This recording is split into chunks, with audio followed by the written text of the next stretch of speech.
नमस्कार प्रिय दर्शकों, स्वागत है आपका हमारे YouTube चैनल। दोस्तों, सपने में अगर हाथी दिखाई देता है तो उसका क्या अर्थ होता है? प्राचीन काल से ही हाथी को बुद्धिमत्ता, ज्ञान और धन वैभव से जोड़ा जाता रहा है। हाथी का संबंध मां लक्ष्मी से भी होता है। लेकिन सपने में हाथी देखने के कई अर्थ हो सकते हैं। कुछ अर्थ शुभ होते हैं और कुछ अशुभ भी। आइए इस प्राचीन कथा के माध्यम से जान लेते हैं कि अगर किसी व्यक्ति को सपने में हाथी दिखाई देता है तो उसका क्या मतलब होता है। दोस्तों, प्राचीन काल की बात है। मध्य देश के एक दर्शकों हम कहानी शुरू करें और आप इस वीडियो में खो जाएं। इससे पहले अगर आप हमारे चैनल पर पहली बार आए हैं तो हमारे YouTube चैनल सब्सक्राइब करें। प्रिय दर्शकों, अगर आप भी भगवान श्री कृष्ण को सच्चे दिल से मानते हो तो कमेंट में सच्ची श्रद्धा से जय श्री कृष्ण जरूर लिखे। दोस्तों, एक सुदूर गांव में हरे भरे पहाड़ियों और घने जंगलों के बीच के नगर में एक गरीब व्यक्ति रहता था जिसका नाम देवदास था। देवदास एक साधारण व्यक्ति था जो अपने सरल स्वभाव और सीमित संसाधनों में संतुष्ट रहता था। वह हर दिन जलती धूप के नीचे मेहनत करता और केवल इतना कमाता था कि खुद और अपनी बूढ़ी मां को भोजन करा सके। जीवन कठिन था, लेकिन उसने इसे एक मुस्कान के साथ स्वीकार करना सीख लिया था। एक रात जब थकावट भरे दिन के बाद देवदास अपने तिनकों के बिस्तर पर लेटा और जल्द ही गहरी नींद में सो गया, तब उसने एक विचित्र सपना देखा।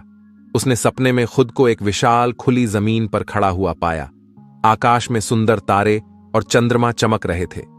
फिर दूर से उसने एक शानदार हाथी को देखा जिसके दांत चांदी की तरह चमक रहे थे।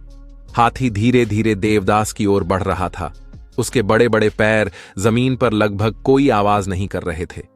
जब वह पास आया तो देवदास ने देखा कि हाथी की आंखें उस पर जमी हुई थीं, जैसे वह उसे जानता हो, जैसे वह उसी के लिए आया हो। हाथी देवदास के सामने रुका और झुक गया, जैसे वह चाहता हो कि देवदास उसकी पीठ पर सवार हो जाए। जैसे ही देवदास ने हाथी के माथे पर अपना हाथ रखा, उसे अचानक से शक्ति, साहस और महानता का आभास होने लगा। लेकिन इससे पहले कि वह हाथी की पीठ पर चढ़ पाता, उसकी नींद टूट गई और वह अचानक जाग गया। जागने के बाद भी हाथी की छवि उसकी आंखों में ताजा थी। देवदास उठकर बैठ गया। उसका दिल तेजी से धड़क रहा था। सपना इतना वास्तविक, इतना स्पष्ट महसूस हुआ कि उसने उसे गहराई से बेचैन कर दिया। उसने अपनी आंखें मलीं और उस अजीब एहसास को दूर करने की कोशिश की, लेकिन उस महान हाथी की छवि उसके विचारों में बनी रही।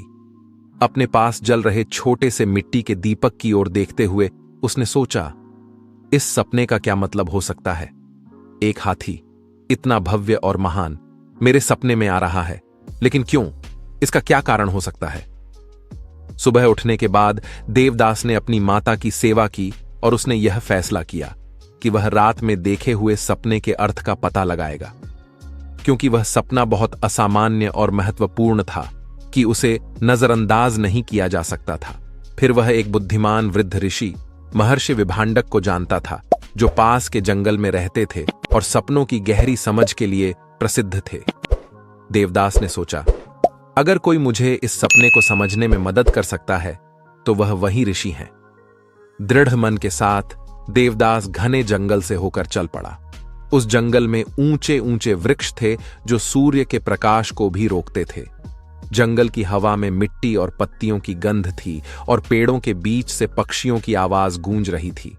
इस प्रकार से जंगल की लंबी यात्रा के बाद वह आखिरकार ऋषि की साधारण कुटिया तक पहुंचा, जो जंगली फूलों से घिरी हुई थी। जब देवदास ऋषि के पास पहुंचा तो उसने देखा कि महर्षि विभांडक ध्यान में बैठे थे। वे लंबी उम्र के थे। उनकी लंबी सफेद दाढ़ी और ज्ञान से भरी चमकती आंखें थीं। देवदास ने इंतजार किया जब तक कि ऋषि ने अपनी आंखें नहीं खोलीं। उनकी शांत दृष्टि ने देवदास की आंखों में शांति का अनुभव कराया। जब उस ऋषि ने आंखें खोली तो देवदास ने हाथ जोड़कर प्रणाम करते हुए कहा, प्रणाम महाराज, मैं आपके पास मार्गदर्शन की खोज में आया हूं क्योंकि मैंने एक सपना देखा है जो मेरे मन को परेशान कर रहा है। ऋषि ने सिर हिलाते हुए इशारा किया कि देवदास उनके पास बैठ जाए। ऋषि ने कहा, हे वत्स, इस सपने के बारे में मुझे बताओ। सपने अक्सर देवताओं के संदेश होते हैं, लेकिन उनके अर्थ हमेशा स्पष्ट नहीं होते। एक गहरी सांस लेते हुए देवदास ने अपना सपना विस्तार से बताना शुरू किया। उसने विस्तृत मैदान, चांदनी और वह महान हाथी जो उसकी ओर बढ़ रहा था, इसका वर्णन किया। उसने बताया कि कैसे हाथी ने उसके सामने झुककर उसे अपनी पीठ पर चढ़ने के लिए आमंत्रित किया, कैसे उसने शक्ति और साहस का अनुभव किया और कैसे सपना अचानक समाप्त हो गया। ऋषि ने ध्यानपूर्वक सुना। उनकी आंखें बंद थीं, जैसे वह खुद उस सपने को देख रहे हों। लंबी चुप्पी के बाद ऋषि ने आखिरकार अपनी आंखें खोलीं और कहा, देवदास, तुम्हारे सपने में जो हाथी आया वह बहुत महत्वपूर्ण संकेत है। इतना भव्य प्राणी देखना कोई साधारण घटना नहीं है। यह देवताओं का संकेत है। हाथी ज्ञान, शक्ति और राजसीत्व का प्रतीक है। हे वत्स, तुम्हारा सपना यह संकेत दे रहा है कि तुम महानता के लिए बने हो। आगे चलकर तुम एक महान राजा बनने वाले हो। ऋषि के शब्दों से अभिभूत देवदास ने अविश्वास में सिर हिलाया और प्रश्न किया, लेकिन महाराज, यह कैसे हो सकता है? उसकी आवाज संदेह से भरी हुई थी। मैं तो केवल एक गरीब आदमी हूं, जिसके पास नाम के लिए केवल यह कपड़े और अपनी बीमार मां का प्यार है। मैं कैसे सबसे बढ़कर महानता के लिए बना हो सकता हूं? मैं कैसे किसी नगर का राजा बन सकता हूं? यह तो असंभव है। ऋषि ने धीरे से मुस्कुराया। उनकी आंखों में एक ज्ञानी चमक थी। उन्होंने कहा, हे देवदास, देवताओं के संकेत रहस्यमयी होते हैं। वे धन या स्थिति के आधार पर नहीं चुनते, बल्कि हृदय की पवित्रता और आत्मा की शक्ति के आधार पर चुनते हैं। चाहे तुम मानो या ना मानो, भाग्य का चक्र पहले ही घूम चुका है। हाथी ने तुम्हें चुना है और तुम्हारा भाग्य एक राज्य के सिंहासन से बंधा है। देवदास स्तब्ध होकर बैठ गया। ऋषि के शब्द उसके मन में गूंज रहे थे। क्या यह वास्तव में हो सकता है? क्या वह एक साधारण आदमी एक राजा बनने के लिए निर्धारित हो सकता है? यह असंभव लग रहा था। फिर भी ऋषि इतनी निश्चितता से बोल रहे थे कि देवदास इसे पूरी तरह से खारिज नहीं कर सका। ऋषि ने कहा, हे वत्स, यह याद रखो, सपनों को हल्के में नहीं लेना चाहिए। वे देवताओं की भाषा होते हैं, हमारे साथ संवाद करने का एक तरीका।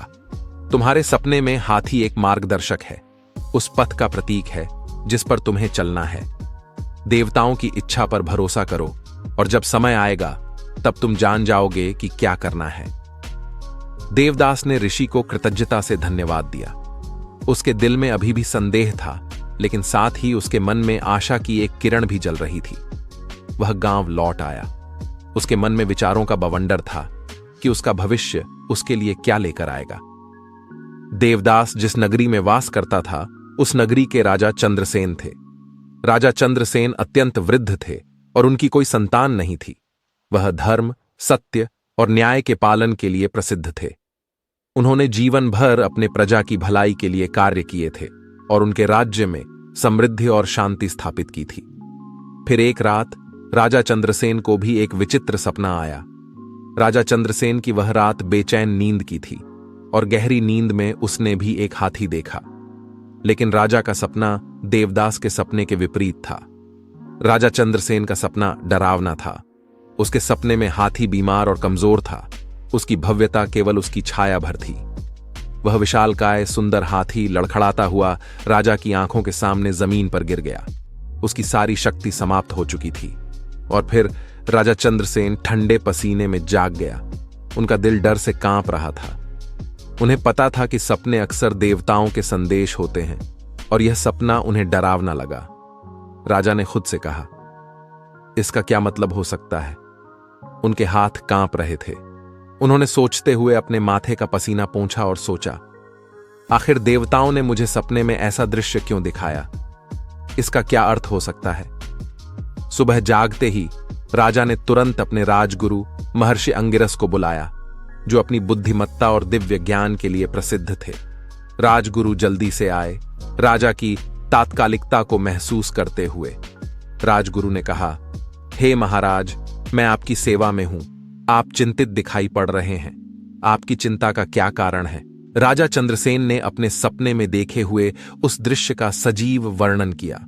उन्होंने बीमार हाथी, उसके गिरने और उस अभिशाप की भयावह भावना के बारे में बताया जिसने उन्हें जकड़ लिया था। राजा ने विनम्रता से कहा, हे गुरुवर, मैंने आज जो भयानक सपना देखा उसका क्या अर्थ है? क्या यह कोई बुरा शगुन है?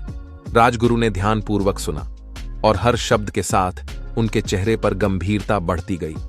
कुछ क्षणों के ध्यान के बाद उन्होंने दुख भरी आंखों से राजा की ओर देखा और कहा, हे राजन, आपका यह सपना वास्तव में देवताओं की चेतावनी है। हाथी आपकी शक्ति, आपके शासन और आपके जीवन का प्रतीक है। उसका गिरना आपके जीवन के अंत और आपके शासन के अंत की भविष्यवाणी करता है। देवताओं ने यह दृश्य भेजा है ताकि आपको आने वाले समय के लिए तैयार किया जा सके। राजा चंद्रसेन का दिल डूब गया। निराशा की एक ठंडी लहर उन्हें घेर गई। राजा चंद्रसेन ने घबराते हुए कहा, मेरे जीवन का अंत यह कैसे हो सकता है? हे राजगुरु, मेरा तो कोई उत्तराधिकारी भी नहीं है। मेरे बाद इस सिंहासन पर कौन बैठेगा? अब मेरे राज्य का क्या होगा? राजगुरु, जो बुद्धिमान और विचारशील थे, उन्होंने राजा को सलाह देने से पहले कुछ क्षण सोचा और फिर बड़ी सावधानी से कहा, हे महाराज, देवताओं ने आपको सपने में जो दृश्य दिखाया है उसी में आपके प्रश्न का उत्तर भी मौजूद है। हे राजन, जब आपका इस संसार से विदा लेने का समय आएगा तो आप अपने मंत्रियों को यह निर्देश देना कि आपका जो सबसे प्रिय हाथी राज्यपाल है वही अगला राजा चुनेगा।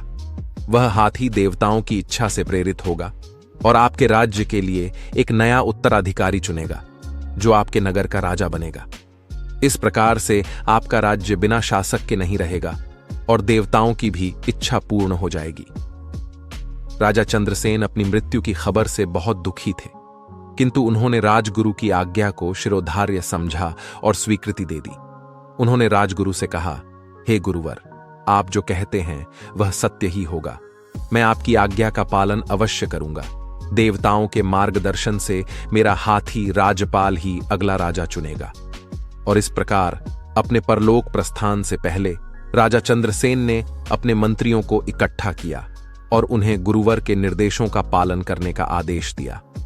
हालांकि इस असामान्य आदेश से सभी मंत्रीगण उलझन में थे, किंतु यह राजा का आदेश था, इसीलिए उन्होंने राजा की इच्छाओं का सम्मान करने की कसम खाई। कुछ दिनों बाद राजा चंद्रसेन अपनी नींद में शांति से विदा हुए। उनकी आत्मा इस नश्वर संसार से प्रस्थान कर गई। राज्य की प्रजा ने अपने प्रिय राजा की मृत्यु पर शोक मनाया। मंत्रियों ने, जैसा कि निर्देशित था, राज्य के लोगों को घोषणा की। उन्होंने समस्त प्रजा को बताया कि राजा का हाथी ही अब अगला शासक चुनेगा। फिर नियुक्त दिन पर राज्य के सभी कोनों से लोग महल के पास इकट्ठा हुए। हर कोई चुने जाने की उम्मीद में आया था। कुछ लोग अपने सबसे अच्छे कपड़े पहनकर आए थे, जबकि दूसरों ने देवताओं की कृपा पाने की उम्मीद में उपहार भी लाए थे। उसके बाद राजा के प्रिय हाथी राज्यपाल को राजसी वेशभूषा में सजाकर लाया गया। उसका बड़ा भव्य रूप भीड़ पर एक छाया डाल रहा था। लोग उत्सुकता से देख रहे थे जब हाथी धीरे धीरे भीड़ के बीच से गुजर रहा था। उसके विशाल पैर जमीन पर एक लयबद्ध धड़कन बना रहे थे। उसने हर व्यक्ति के सामने ठहराव लिया। उसकी बड़ी आंखें उन्हें देख रही थीं, जैसे कि उनकी कीमत तौल रही हो।